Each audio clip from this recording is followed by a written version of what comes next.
with Hands Off DC. I'm going to say a statement, and I want you all to say stand up, fight back. You ready? Rise up, rise up, rise up, rise up. When our city is under attack, what do? Rise up, fight back. When our rights are under attack, what do? Rise up, fight back. When our democracy is under attack, what do? Rise up, fight back. That's right. We rise up and we fight back. We, the 700,000 plus residents of the District of Columbia, are talking directly to you, Mr. President, Congress, both House and Democrats. We are rising up together today, asking for you to respect our autonomy, to respect our local laws, asking you not to cower to cowards in the Republican Party. This isn't about the criminal code, like my colleagues have said, but it is about so much more. But I want to talk about something that it is also about. Is about a history of racism in this country, specifically on the residents of the District of Columbia, because we have been a majority black city with black power. And I'm not making this up. Congressmen years back and today have stated a majority black city with black leaders in power cannot lead themselves. That is facts that they have put out there time and time again.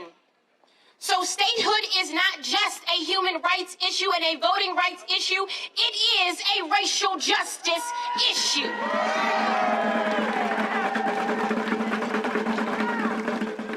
And let me say, when we talk about crime and incarceration in this city, it is also, and in this country, it is also a racial justice issue. Prisons are a billion-dollar industry in this country. And black and brown bodies make up. Care, not cages. That's right. Care, not cages. But they don't have an interest in not mass incarcerating black men and black women and brown and black men and women. They don't have an interest. They want to mass incarcerate us. To work in prisons for free, a billion-dollar industry. They know that the same thing, the same actions, we've been here before. The crime bill happened years ago, where they said we're going to do a war on crime, and it was a war on black people. That is the ultimate goal. If the ultimate goal was safety, I'm talking to Democrats and Republicans here. If the ultimate goal was safety, then we would be investing in education and our children. If the ultimate goal was safety, then we would have a healthcare system that everybody can access. If the goal was safety, we would have wages, livable wages throughout this country. And let me add that it was this city and this council that has one of the highest minimum wages in this country. You shouldn't be trying to eradicate our laws. You should be trying to follow our laws. We have taken the lead. We lead by example. And we've led by example on so many things. Not just black leadership and black organizing, from climate justice, we have led. And because we have led, and because we have done this, we have Republicans who want to destroy what we have built. And Democrats, let me tell you, no matter what you do, moderate, left, no matter what you do, your talking point is going to be the same. They're going to call you radical either way. They're going to call you woke either way. They're going to call you socialist either way. So stop cowering to these Republicans and stand up for your people.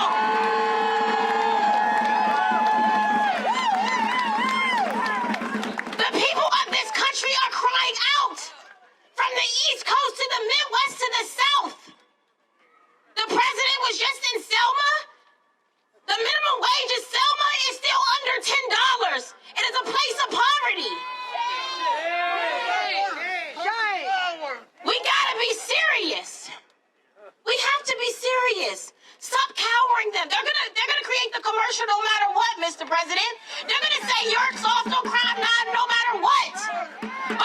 60% of this city voted for you as the President of the United States because we believed in you and we believed in your promise that you were going to protect local autonomy here in the District of Columbia. Stop cowering to these cowards. We have so many injustices happening in this country. And we need Democrats, because I'm going to talk to the Democrats, we need you all to be with us. We're not doing anything that is radical. We're trying to address the root causes of violence. There are people who are hell-bent on poverty staying the same. Because in a patriarchal, white supremacist, capitalist country, they need to profit off poverty.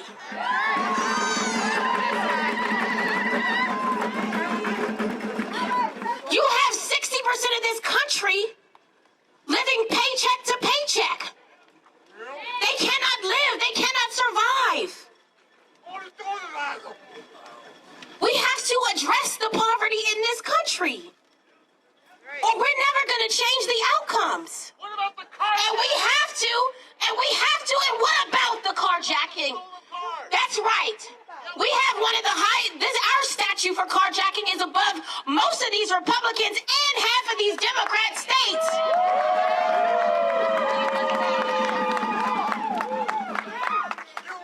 And if you want to talk about it, we got to ask the question.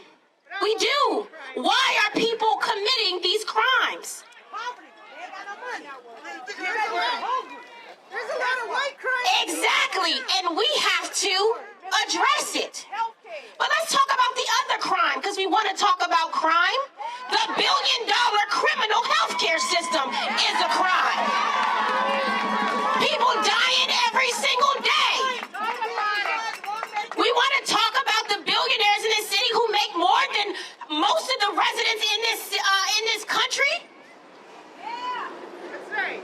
The top percent of this is watching us as we die from healthcare issues, as we die in poverty, as mothers and children grow hungry.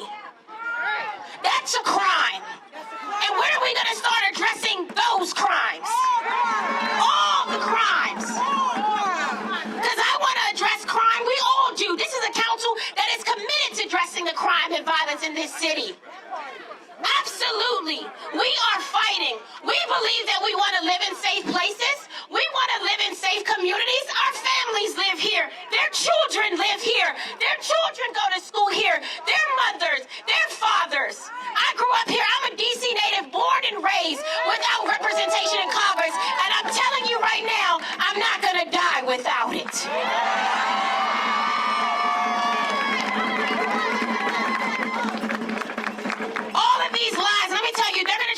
Control the narrative. That's what they're doing. The Republican Party is hell-bent on controlling the narrative. Democrats are soft on crime. We're going to have violence in our communities. That's the narrative they want to pull. And if Democrats in Congress and the Senate fall for it every time, then the people of this country, we are destined for doom. If our leaders on the Democrat and Republican side don't see that we are starving as a community and we want to be able to live and thrive just like everyone else. Want to talk about crime? We want to talk about environmental justice crime, the lead in our water, not only in this city, but across this country. A crime. We want to talk about the oil going into our water, the air that is being polluted and everyone knows it's happening but pretends it's not happening. A crime. We're killing people in our community. So unless we're going to address the housing crisis, the rents are rising and the wages haven't even moved an inch. A crime? Let's talk about it. Unless you're going to address the housing injustice in this country, the healthcare injustice in this country, the environmental justice in this country, the racial injustices in this country, unless you're going to be serious about protecting our children, our women's rights, our trans rights, our LGBTQIA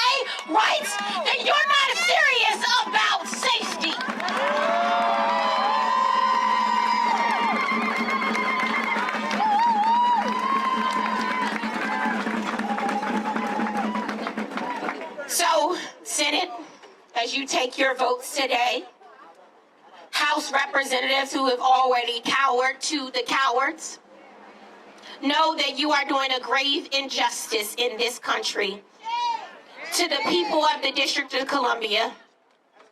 You are setting, Mr. President, a terrible precedent for them to wreak havoc on the community that voted for you overwhelmingly, that have supported you throughout, and who have fought for you. It is a grave injustice what is happening to the people of the District of Columbia. This is a democracy. This country was built on a democracy, checks and balances. And by overturning the will of the voters and their legislative body, you are disrespecting the ideals that this country was built on. Plain and simple. And you don't get to choose when democracy doesn't go your way to create a super veto power and throw your city under the bus.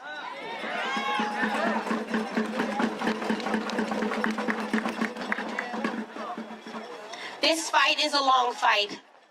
Reverend Wendy said it earlier, and I'm going to say it again because the great Frederick Douglass, rating out of the District of Columbia South Side to be correct, has said it. Power concedes nothing without demand. It never has, and it never will. Our hero on the Hill, Congresswoman Eleanor Holmes Norton, has been fighting for decades. Every single day. She deserves to see this city become a state because of the fight that she has put in. So many people have organized. Every single organization here has been on the ground fighting for our statehood. We cannot let infighting in this city end the years of hard work that we have put in. We cannot do that. We need to be united.